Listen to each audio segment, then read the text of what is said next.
Here I'm just doing laps because I need the exercise. Check out that jersey. Fancy. Shout out to DVP for picking up that jersey when he was at the Arizona Open, getting smoked by Dave Matlock. I feel bad. Well, who wouldn't get smoked by Dave Matlock? Good Lord. Just if you see it kind of jumping and lagging a little bit, it's not me, it's Dale. Sorry, Dale. Yeah, it is. Just threw you under the bus there. Hey friends, Adam here. Welcome to another match in the Ultimate Pool Series held at the Varsity Club. First, I want to thank my friend Trevor for joining me. Trevor, thank you very much. Welcome back. My pleasure. Happy to be here again, Adam. Thank you for having me. Yeah, as always. We are going to take a little break from the BS League, and I'll put a link to the BS League playlist. We're actually going to be playing the finals tomorrow, which won't make any sense to you because you'll see this video after the finals are played, maybe even after the videos for the BS or whatever. I get confused with space-time travel. Yeah, Inception, it's a thing. Just don't even. Right. I just would rather just go to sleep as opposed to dream about stuff. Yes, I agree. But what we have here is we have a new, so I'll put a link to one of my videos from the Ultimate 8-Ball. This is going to be 10-ball. It's played at the Varsity Club in Oshkosh, Wisconsin. It's played live on their stream. It's Outer Points Productions. In fact, I'll put that link, if it's not already in the description, it should be. And that's a reminder to myself to make sure that link is in my description on all my videos. Dale Little Cheddar Lorenz runs that stream and has been doing a series of videos for a few years now. This one is following Ultimate Pool rules, but it's also 10-ball. So there's a 30-minute match clock. There's a 30-second shot clock. There is all ball fouls. There are a couple different rules. The 10 balls racked on the spot as opposed to the 1 ball on the spot. So that makes the break very, very, very different. All the balls that you expect to go in. In fact, I'll put a short to my 10-ball break here where I made 150 balls on the break and then didn't get out, which is pretty impressive in 10-ball with only being 10 balls. You're going to say that's the math is not mathing there. Right. Hold on. I shot really fast. You just didn't see all the other ones. But so let's we'll go through some of the rules as I go on, but let's get to the table, kind of get this thing kicked off. All right, here we go. We are legging. I'm playing a gentleman by the name of Brandon View. Brandon is a high 400s Fargo. And I was a 626 at the time of this. I lagged like a 426. I was going to say, that was a pretty weak lag on both parties there. If I lagged like a 426, he lagged like a 226. No offense, Brandon. We both kind of screwed it up there. The rules are, you'll see in the scoreboard down here, I am at a -2. That is because for every 50 points Fargo difference, we do a 1-game spot. So along with those 1 games, similar to the 8-ball, we're giving a 3-minute added to the match clock. So it's a 36-minute set on the match clock, and I start at -2. Whoever has the most at the end of 36 minutes wins the set, and then it's best 2 out of 3 sets. So I almost scratched right off the first break. I did make a ball, and I'm going to push here, and I'm going to try to leave him. I don't know anything about his game. I really didn't see him warm up. We were kind of just trading racks back and forth, warming up, but we were not paying attention to each other too much. But I figured if I put the 4 into this mess, I should be pretty good. For me here, I wouldn't even try to make the 1, I don't think. No, I don't. There's no future there, really, unless you take on some kind of a wild. You could. Well, the 2-9 doesn't go. The 10 ball's in the way. The 2-3 is questionable at best.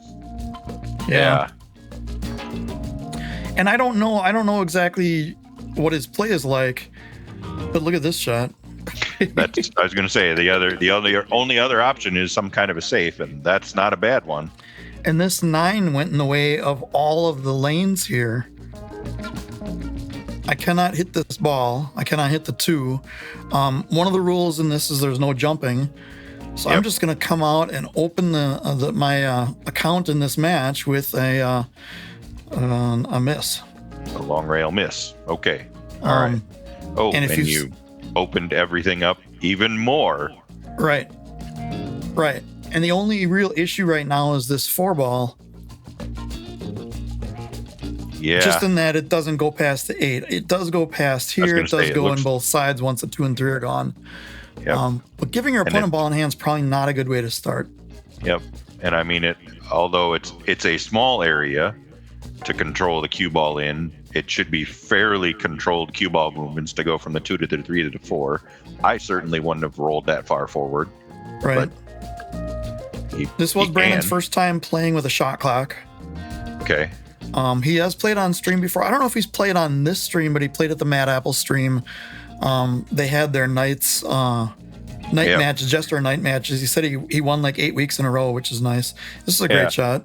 Yeah. A little too far on the cue ball, but I think I've heard his name. I don't know where. I think he maybe has been on the stream once before. And speaking of which, since I wanted to do some thank yous, I'm going to start with Brandon and his whole family at Brookside Pub. You're going to see throughout the either this video or the second video, or the next video, I should say, that they had a couple shots from inside of their bar. He and his family own that bar. It's in, I don't know where it is. It's up north somewhere, Green Bay-ish area. Okay, yeah. I mean, that's up north for me, but yeah. So he missed on the side, and he left me a pretty good table here. Yeah, I would. I'm liking your chances to get out of here. The 8, you stay even with the 8 or even right there. That's pretty natural angle to get over to the 9. And when Trevor says even with the 8, I call this straight on, but it's not straight on. Right. It's straight on to the diamond or the table or whatever you want to call it. So I just brought it back a little bit, maybe even a little too hard. Actually, that's probably just fine.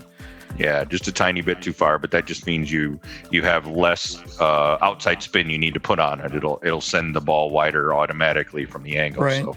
And depending on table conditions, you can actually use inside here a little bit of left spin to cut the angle off between and get it to go between the 10. I don't think I did that. I think it just did kind of my straight top and a little bit outside. Yep. We are playing a 30-second shot clock. There is one extension per rack. There is 45 seconds off the break to be able to do things like grab your break cue and get the template rack off the table and things like that. Yep. And this one, you just come out. As soon as you come off that second rail there, you're pretty good for the 10 ball. A lot further, but you sure could. Yeah. But I've played everybody in there. I think 4 matches on this stream table. Yeah. 5. And this is finally how I expected the table to play. The other times the rails were really, really, really super bouncy. I mean, it is the closest table to the back door. I don't know if that affects it or not, but it's the least played on table, so it's going to be in the best condition probably. And the rails are just super bouncy in this. But look at that. Ah. Kind of like the BS League logo, which if you haven't seen the BS League and I haven't put a playlist up to it, I will put a link to the playlist up there. So when I said before about all the balls that you expect to go on the break, let me pause this for a second. I want to see if I can do this without screwing it up. I may lose you for a second, Trevor. Yep. Still here. See if we can I'm just going to play it from here. Yep. Okay. When you're playing 10 ball normally, the 1 ball is racked on the spot. And because of that, these 2 balls tend to go this way. And then these 2 corner balls tend to go 4 rails around the table and into these pockets. Yeah. But since we are moved up to where the 10 ball is now on the spot, those balls don't go. I found these 2, the 7 and the 9 here, go up. And then I think like the 4 and the 6 kick off the rail and kick them out of the way. Yes. There are some balls that go like 1 rail all the way down in here, but that's the 4 and the 6 from the. I've seen a lot of people on this stream like completely lose the break, and they're breaking dry. And I think that's one of the reasons Ultimate Pool did that, other than just being British and wanting to mess with Americans. But if you notice, nothing goes, and something almost went, but it was it was a kick on accident. Yeah, and if you look where the 7 and the 9 are, they are on the opposite sides of the table, and they each went about a diamond high of the side pocket. Right, so. And sometimes you can change that with draw or follow to change whether it goes high or low of the side pocket. But if it's going a whole diamond, I don't think you're going to be able to change that with spin. Yeah, you can't adjust it that much. The other, the most common way I've seen people attack that is to go with some kind of a cut break to try and cut the one into the side pocket and then just deal with the rest of the rack. Yep. But at our levels, perhaps at your level, you're a little better tip position wise to be able to do that, but certainly I am not, and I don't think Brandon is either, to be able to consistently cut break like that. I don't want to give away my secret, but I did spend, let's say 3 days before this match, I spent about 4 hours. My wife and I were at a local place, Bonnie and Betty's in Lyons, Wisconsin. Shout out to Josh and crew and everybody there.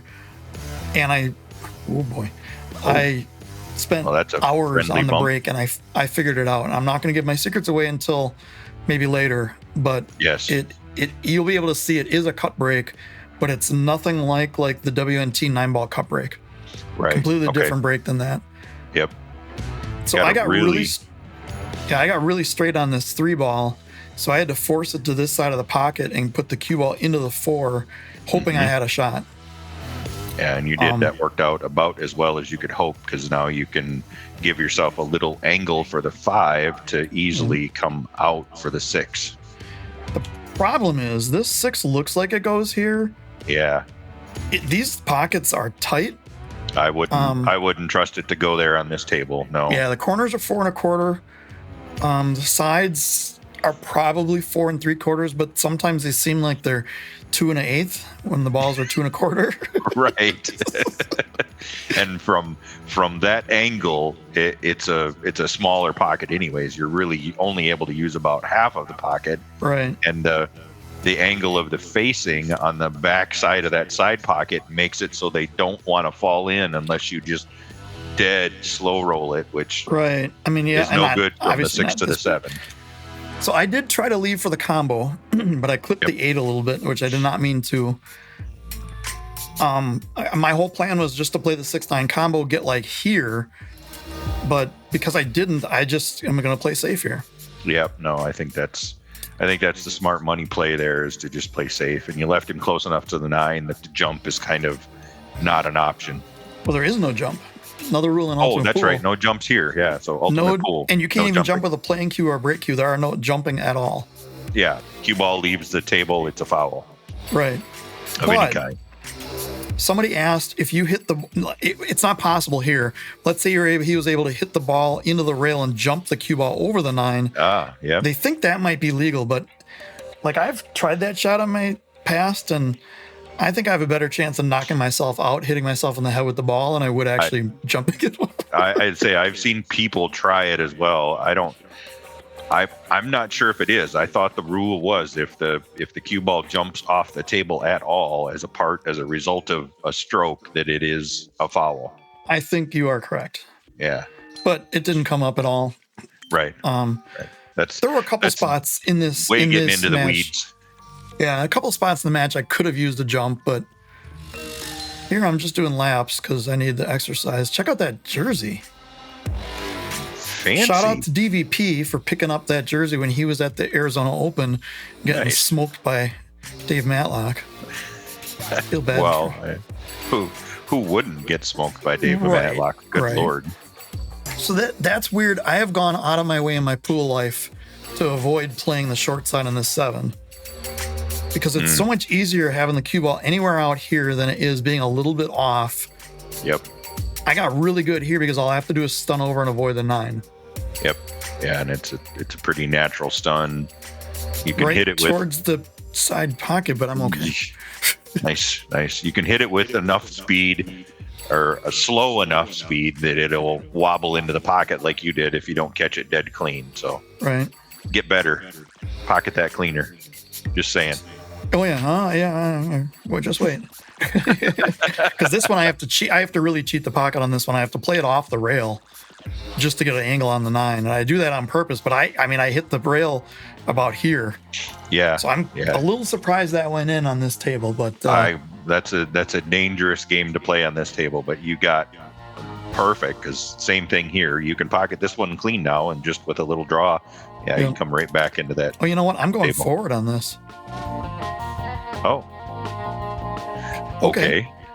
I normally like the stun there. I normally hate the and I hate is a strong word, but I normally don't follow on those shots. Yeah, not your preference, I guess. It seems like it makes the pocket smaller for me personally. Yes. It's not a and just purely a preference thing. Yeah, I last night playing League, I forced myself to follow in like 2 instances like that where I normally wouldn't, with the idea that I need to get better at that. You need to not bobble that ball, because there are times when you just cannot draw. You can't stun it across like that if the path is blocked or whatever. 6 ball, and a handy little shot at the 1 even too. Yeah, you will notice, and I know Trevor, you know this, but for the viewers, this camera view in particular. So I don't control the cameras. This is off the stream. I just pulled it down off of YouTube, and then brought it into my video editing software to do everything else. But this camera view is a little laggy, and I think Dale. I mean, I'm sure Dale knows about it, but I think it's an actual like bad camera issue that he needs to probably replace the camera. And these things are $1,000 a piece. Probably not going to do it anytime in the near future. But just if you see it kind of jumping and lagging a little bit, it's not me. It's Dale. Sorry, Dale. Yeah, it is. Just threw you under the bus there. Yep, and that's okay. He knows, like you said, that is using that 5 ball to your advantage. Because I did not want to hit the 5. I was trying to go around it, but I knew it was going to be close, and I knew there was a very good chance that I may not have a full line on this 2, which I do right now. I thought there was a chance I'd be over here and maybe have to play safe. This shot is really interesting because watch how I do this. I normally don't do that, but I felt really good. There are a number of things mentally that have affected me on this table in the past, and I just said, you know what? Table's playing good. I don't have to worry about the speed. I don't have to worry about it being too bouncy. I'm just going to play this like I'm playing on a normal 7-foot diamond in good condition. And for the most part, it worked out for me. Yeah. So far, your speed control and your direction control has been very spot on. Thank you. You are very surgically picking apart this rack. The rub on the 5 was perfect there, because that actually put you in the window. If you missed it, you would have probably rolled past it. And then from there to get here, there from the 3, and here on the 4 where you can come 1 rail out into the line of the 5. The only semi-tough transition is the 7 to the 8, and you just got to pick a direction on how you want to get to the 8 ball, whether you want to get, this 9 ball is about that big. And I'm looking at it now and I'm concerned about it. And I think I actually might take my extension here too. I was getting really good. No, maybe I didn't. I'm not in the right angle to be able to follow this forward. I didn't think. So I drew it and okay. Well, that's the second time you're bumping around favorably. Okay. All right. And that's dangerous because, I mean, with the 5, I was just about to say with the 5 ball until this shot came up. If I would have hit the 5 more full off the 1 ball, when I went over here, when I rubbed the 5 ball off the 1, if I hit the 5 ball any more full than that, I'm in trouble because I'm snooker behind the 5. Right. Yep. So the plan was never to hit that. The plan was never to hit the 9. Yeah. I didn't think it would roll this far. Dangerous. Oof. That is a dangerous angle because that's coming dead at the side pocket. That's trusting your speed, trusting the speed of the table when you can roll it on that kind of a line. This is very, very straight.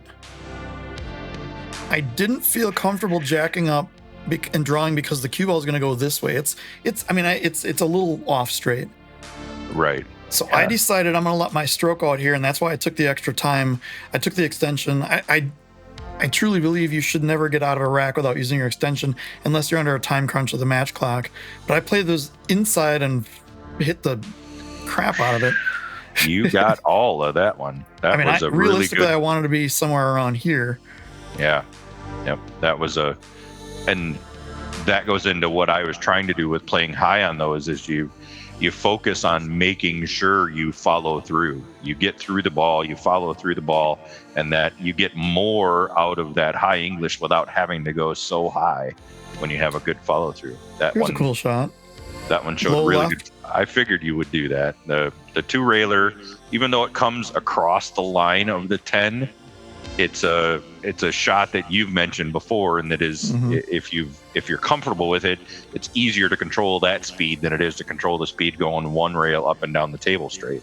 And as I've said in every one of my videos, if you want to get better at making the money ball, put the 10 ball, 8, 9, 10 ball in the spot where it's racked. And hey, look at that graphic.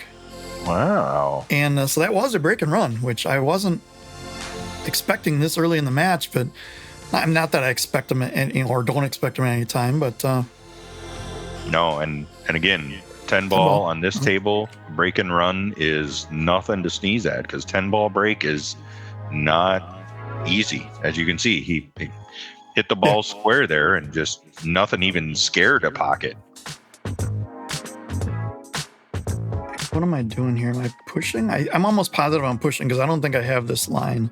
Yeah, I think you have to. I don't think you have. I mean, unless you want to try and go crazy and rail first, try and thin the one, but that's, yeah. Okay, so I just made the 3, took a ball off the table. My thought there was, now it's harder to get from the 2 to the 4. 2 to the 4, or the 1 to the 2 to the 4, really. Which, yeah, it kind of is, it kind of isn't. It depends on, I mean, if you can get,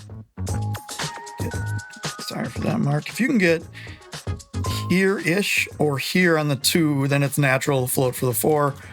But I didn't know what else to do for a push. You don't have a whole ton of time. Now, Brandon decided to give it back to me, which is why the clock reset. Yep. Yeah, he looked at it for a while, gave it back to you. And I don't think I left a shot here. I think, yeah, I'm looking at, so I did not leave a line of the 1. I'm kind of dangerously learning how to push from Shane Van Boning. And that's a dangerous shot, because that cue ball goes right towards that corner every time. It's just right on the line there. Yeah, yes, yep. Now, we were talking about getting on the 4 before. This is not the angle you want to get on the 4. So I think the closest thing I can do is try to go into the 4. But realistically, I'm just trying to make this ball. Right. Yeah. You try and concentrate on making sure you hit the 4 here, and you cut this into the rail and miss it, bobble it every time. So it's really just a case of, you need to make sure you center pocket that, and then you deal with the 4. And I say that because I've done it only 60 bazillion times last night. So, And this does not go, as you can see by my perfectly straight line. Thank you from the draw plugin for OBS. Can you get it past the 7 and roll up onto the back of the 7? Or no, do you not have that I don't think angle? I can do that speed-wise, because I think the 4 ball bounces out and comes back. Okay. But I can do this. And what I was trying to do there was get behind the 5. I was trying to get down here, but instead I get perfectly snookered behind the 9. Thus begins a string of maybe rolls in my favor, maybe not rolls in Brandon's favor. Yeah. That one isn't too crazy, because you were going into traffic anyways. Yeah. Heading the right direction. I wouldn't call that a crazy roll, but you got a little help there. I mean, this is still a pretty, I don't want to say rudimentary, but it's still should be a pretty comfortable kick, even at a 450 Fargo, whatever he is. Yeah. This should still be a kick that you're comfortable making, and at a speed where you leave something like that if you miss it. Where he almost made it. Now, my plan here, I don't like trying to make the 4. No. It goes, and people are good at these shots. I am not people. So I'm just trying to play the 4 here and down, and the cue ball here and back into the 7. Yep. And again, making the 4, but there's no future with the 5, because it doesn't go past the 10. So. And again, like the last shot, I did hit the 8 with the 4, and now I left it straight in. It is not frozen. These 2 are not frozen here, so it doesn't block him at all. I mean, it's in his eyesight, obviously, and right next to his hand, but he's straight in on that. Speaking of thanks, I want to do some quick thanks for people who are either at the Varsity Club rooting me on or in the chat. Trevor, obviously, I thank you first, because you're right here, and it would be weird to then say like 7 names and then go into your name next. But welcome, sir. Absolutely. Thank you, Trevor, for being in the chat. Thank you, Kyle V. Thank you, my wife, Tara. Thank you, Matt. Both Matts, R and K. Sam and Pete, all in the BS league. Thanks to my buddy Larry, used to play in his league, and I was partners with him for a while, and he and I keep in touch pretty much daily. I want to thank Taka, who was actually in the BS league, who had to drop out. And it looks like, I wasn't looking at the video, but it looks like he missed there and kind of left this for me. I think he was trying to play safe, but I think it caught the point and came back that way versus going out between the 10 and the 8. Oh, yeah. So you might have got a little roll here because you should not have had this shot the way he played that into the rail. So I'll say that's Adam roll 1. Well, rolling behind the 9 earlier, so really Adam roll 2. Now here, this is a really weird, I still have a couple names left. Matt H, Eric L, and then of course I already thanked Brandon and everyone at the Brookside Pub. So I'm calling for so there's a poll like right in here. Yes. In the booth. In the booth. And sometimes I don't get eye contact with the person and Chris Green was running the doing co-commentary, running the shot clock and everything. So a lot of times you'll see me looking over or doing weird things. I am trying to draw this way. I was going to say, because if you roll it, you're going into the 7. Stunning makes the scratch a real thing. And the outer points are at it again. Now the problem here is that this is a pretty straight in ball. Yeah. Cue ball could go, well, thanks. That helps. Nice camera switch there. This was not even our match. This is another match that's going on. That's a different view. That's not the same. Okay. Yeah, I think he tried to shoot it down here and he missed. Yeah. So now that I've fought the side pocket and lost, I don't think I can cut this here and hold it for the 7. So I'm going to do the opposite. I'm going to play this in this side. I'm going to play a little low just to cut the angle off and then go 2 rails out, hopefully past the 9, just like that. Wow, nice. I don't know how I saw that. And now I'm straight on the 7 and the 8's way down here. So I thought about this for a little bit. You could play a stop shot, leave it here, and leave a really tough cut. But I do have now I'm getting motion sickness. I do have just a little bit of a hint of an angle, and I can play this a low left. And if your stroke is working, I actually got almost too much on that. Yeah, I say you got a lot out of that. Well struck. That was so clean. And a lot of the times on this type of table, which is very, very fast cloth bouncy rails, for some reason, and not super clean wax silicone spray balls, draw for me is tough at times. And I've just been focusing on the follow through. Just follow through. Don't grip. Don't tense up. Just follow through the natural stroke. And it worked out pretty well for me, I think, in this match. Yep. You left yourself here where you got to go 1 rail up a little bit. You're a little short on that 9 ball. Or are you going up to the corner? I'm going up to the corner. Yep. Also seems weird, but I mean, if I can leave it like that, why not? Yeah. I guess if when your stroke's feeling good, you had those half table shots. It wasn't terribly off angle. That definitely leads to 10 ball position a whole lot easier. So I got the long bridge going, which means I'm feeling good. Yep. And that's a sure sign that somebody's feeling good when they bridge like that. That's 4 racks in a row. So I've come from -2 to 0 up to 2 to 0. Well, it's a shame if the 2 would just line itself up for me. Isn't that horrible? Now this is more straight on. Like the 7 ball that was up here was in a way that I could draw and kind of come out a little bit. This one is to the point where if I would do that, the cue ball's coming back this way. Yep. I don't think I can actually get it to tag a rail, this bottom rail, because I have to hit the 2 all way up here to do that. Yeah, this is one where you just got to roll forward and take the cut on the 3 in the side, I think. So you're putting a little inside on it. What I probably should have done, I was worried about following it in. What I should have done is played a little bit more confidently and had it bounce out a little bit. Yeah. Because now I'm on the rail. Now I'm looking at this. What is going to happen with the 9 ball? And to me, if I slow roll this 3 ball in, I think the 9 is going straight in line with the 4. I think you're pretty right. From this angle, it sure looks like that. So This is one where you got to convince yourself, I trust the line that I picked, so I got to hit it harder.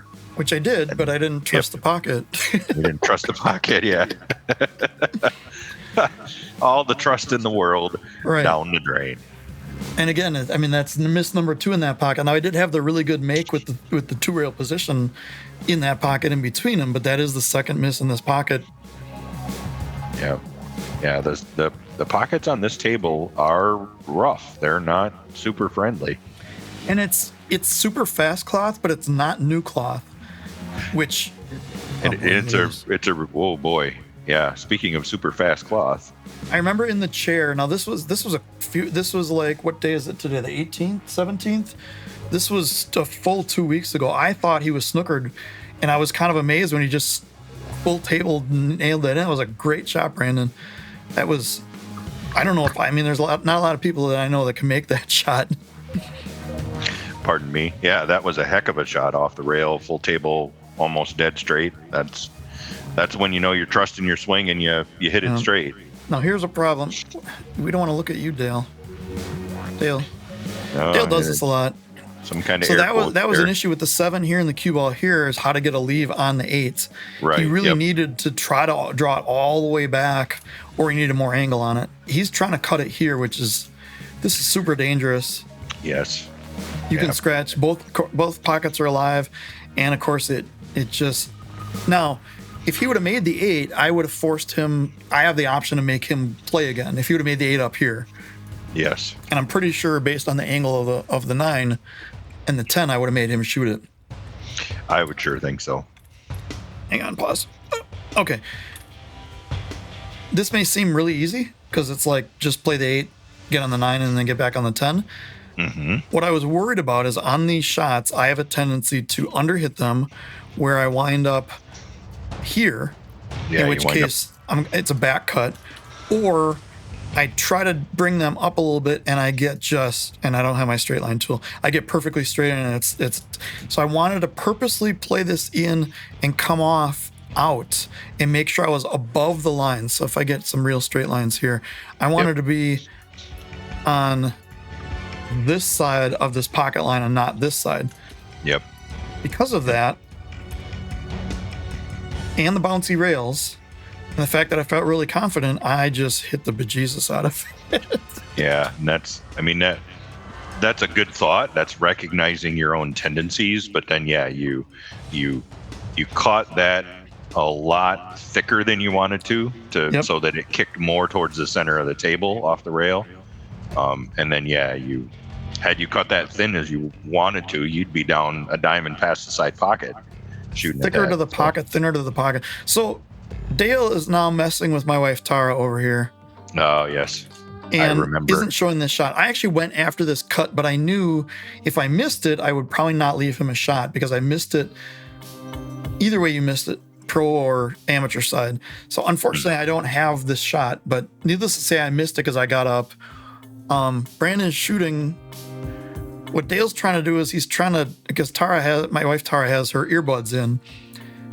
She is listening to Dale and then replying back. But not only is there like a 30-second delay between YouTube and real time, it's also a bigger delay because her phone was delayed, or I don't know if she was in, whatever was happening. So he's trying to get a reaction out of her while not looking at the match. And this is great for when you're in the commentary and listening to it, but it doesn't really help when you're trying to do this after the fact. I think he got me again. I think I'm kicking at this ball. I don't remember. Yep. I don't know where the ball is. I don't know what's going on. All I know is I'm at the table and he's not, and the 9-ball's still on the table. Yep.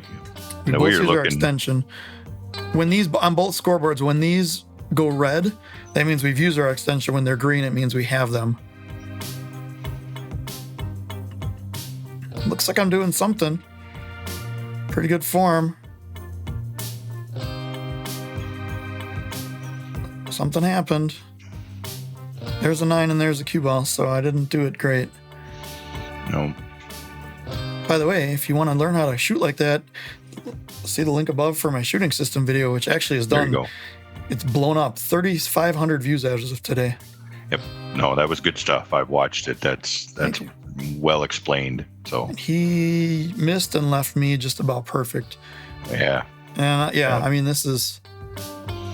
Yep, roll this to the rail. You'll catch it about the first diamond and come out half a diamond. I see a lot of people just try to roll this way. I always go to the rail on these because you can come out and you come into the line of it. And just you can like that. Hit it a little bit harder and use the rail to slow your cue ball down. And you can put a much more confident stroke on it. You have a foot and a half of speed room to hit that versus if you're sliding across the line without using a rail, you have 8 inches of speed room, which oh my god, 8 inches is forever. Right. Well, if you're uptight and it's a match winning situation or something like that, 8 inches looks like about a quarter of an inch in your mind. So right, especially if the rails are bouncy too. I mean, yes. It's on the other hand, you're talking about just sliding it, but if you're going off the rail, I've overhit that shot. In fact, I did it on the 8-ball.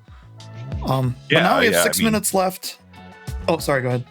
It can go wrong either way. Yeah. I mean, there's always a way it can go wrong. You just try and pick the best opportunity percentage wise to give yourself the maximum. And pick the one where it does go wrong. It looks the coolest.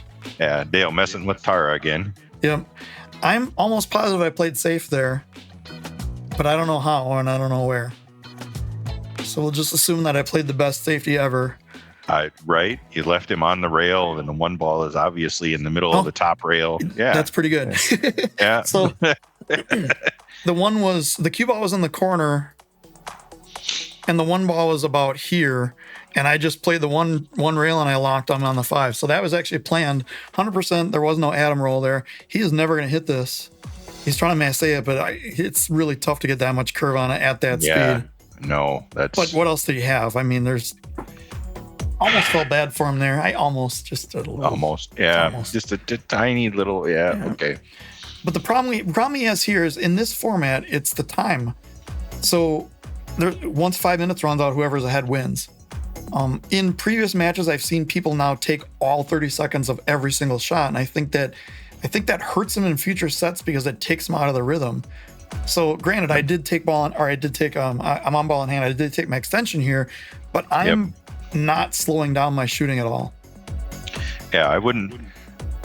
If you have a nice open table and you're feeling comfortable and shooting well, as you obviously are, then I agree that you're probably better off to just stay in stroke, especially given you're 3 games up. So the odds of you losing 3 games or 4 games in a 3-minute time frame are very, very low, especially with no early 10s. Very few people in the world. I wouldn't even bet on Federer to break and run 4 racks in 5 minutes in 10 ball. Like Tony Drago, maybe. yeah. I mean, you're in pretty rarefied air. So yeah, here for you is all about stay in stroke, stay in rhythm. Mm-hmm. Go through your process and keep dominating. I mean, you keep. Brandon hasn't gotten past the 6-ball, I don't think. Right. And I don't think he's made a ball on the break yet either. I was kind of looking at that. Right. Yep. That one was a little weird. I didn't have a lot of angle to move around, but it still works. I can look at, looking at all the angles. Now, one thing I talked about my shooting system is I use 3 pre or warm-up strokes. Yep. My last match, I changed to 2 because I felt it would be better for time-wise. Every once in a while, I'll still do 2, but for the most part, it's still 3 pre-strokes per. And I think the time is negligible there. It's if I'm down to where 1 extra warm-up stroke is going to matter, I'm doing something wrong. I'm not playing fast enough as it is. You're not catching the time well enough anyways. You're putting yourself in a hole. So now this is weird because I don't want to play the combo. The 5 does not go past the 9, even though that looks like it might. So I'm playing this all the way down and 1 railing into position for the 6. A little stunny angle. Yep. Really dangerous because normally I like going back and forth a couple times on those, but I didn't have that angle to be able to do it. Now I got to hit the 7 and hope I get a shot. You should, because the 7 should go into the 10 and hold it there, and you should be underneath of it. Or that. Unless you draw the heck out of it, in which case, okay. You didn't trust me. You didn't trust that that's what was going to happen. Right. So in the moment you said, you know what, Trevor, I don't believe you. Right, exactly. I don't like the shot here because I'm bridge over the 9. So I'm trying to play safe. I'm trying to play here, but I'm trying to put the 7 this way. Okay. And when I looked at it, so I kind of just looked to watch, saw the cue ball. I did the Josh Filler confident walk away thing. I thought I left him snookered, but he has this full ball. Yep. So he should be able to. And if you roll this in natural 2 rails for the 8 and the side, so it's a matter of making it, or you crush it and almost scratch in the corner. Okay. And got better leave. Yeah, that was. Yeah. But it's natural to tend to overhit that because you think you got to hit it really hard to cut it in. Yeah. He is using all this table, but he's getting really good lines here. That was. Not really a betting man, but I think he's out here for the first point. Oh no. Well, he's one stroke in everything. I was just going to say he one stroke the 8, the 9, and then he set up and wobbled and one stroke to 10. I didn't. Yep. Yeah. Been there, done that. Yeah. He was kind of freewheeling it. Yep. If I were a Tibetan man, I'd be the Dalai Lama. Yes. Who did I hear? I heard someone say that. And it wasn't Chris Melling, but it was one of the English Ultimate Pool guys who said that on a broadcast. Oh boy. So that is set number 1. Yep. Because they do allow inside of a minute, they allow you to give up the rest of the set if you're down. So. Or the other night when it was like 6-0 and there were 5 minutes left, they let him. Yes. They let him do that. So I won the first set. So now Brandon has to either win the second set or tie in order to go to a third set. If it is tied after the third set, like either both of us win a set or it's tied or whatever happens, then we go to the 6-ball shootout, which you saw in my first match. And if I haven't posted that link, I'll post that link here. But I am hoping I do. I mean, I know what happens, but I'm to bring up the pressure. What happens to our hero? Does he fall off the cliff? Does he get the lasers into the piranha tank or whatever? That kind of thing. Sharks with freaking laser beams. Right. But we will see what happens in set number 2. Yeah, does a random football fan from the bar come over and tackle you and break your arm? I mean, the possibilities are endless. There was a random person she came over and asked if anyone had a cigarette lighter. And when I said, we're going to streaming match, she goes, oh, heard that. Sorry. She went to my opponent and asked him the same question. And the number of times Dale says that he has people come up and ask him if they can play a song is comical. Yes. But anyway, thank you for sticking around. Trevor, thank you very much. We are going to do the next set, which probably won't be right after this. I'll wait a couple of days to post it. But until next time, everyone have a great day and look forward to set number 2 in this match. We'll see you later. See you later. Bye.